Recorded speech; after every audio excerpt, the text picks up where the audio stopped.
Špic. Královská srst vyžaduje královskou péči. Špic není jen plemeno psa, je to symbol luxusu a půvabu. Jejich hustá, bujná, dvojitá srst je vizitkou, která vyžaduje zvláštní pozornost. Jak ale zajistit, aby byl váš pes nejen krásný na pohled, ale také zdravý? Pojďme to společně probrat.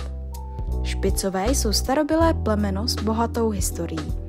Jejich předkové doprovázeli severské národy na dlouhých cestách. Díky husté srsti dokázali odolávat i těm nejdrsnějším podmínkám. Dnes jsou špicové oblíbení u mnoha lidí, ale jejich srst stále vyžaduje pořádnou péči. Srst špice je jeho chloubou a ochranou.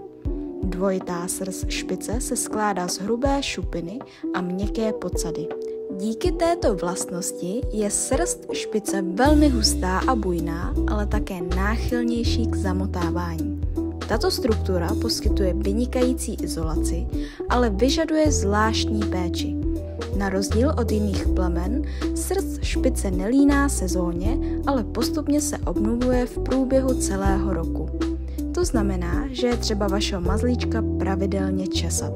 Mezi návštěvami grooming salonu je důležité své zvíře denně kartáčovat. Tak zabráníte tvorbě chomáčů a rozdělíte maz po celé délce srsti.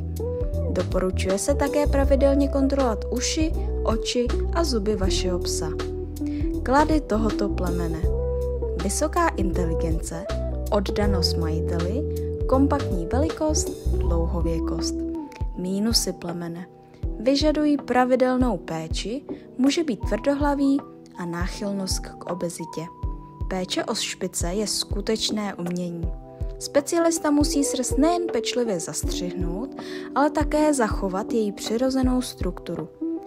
Pravidelná profesionální péče pomáhá předcházet tvorbě chomáčů, snižuje riziko kožních onemocnění a podtrhuje přirozenou krásu plemene. Správný střih navíc může opticky upravit tělesné proporce vašeho zvířete. Špic je vynikající volbou pro ty, kteří jsou připraveni věnovat lásku a péči malému, ale velmi věrnému příteli.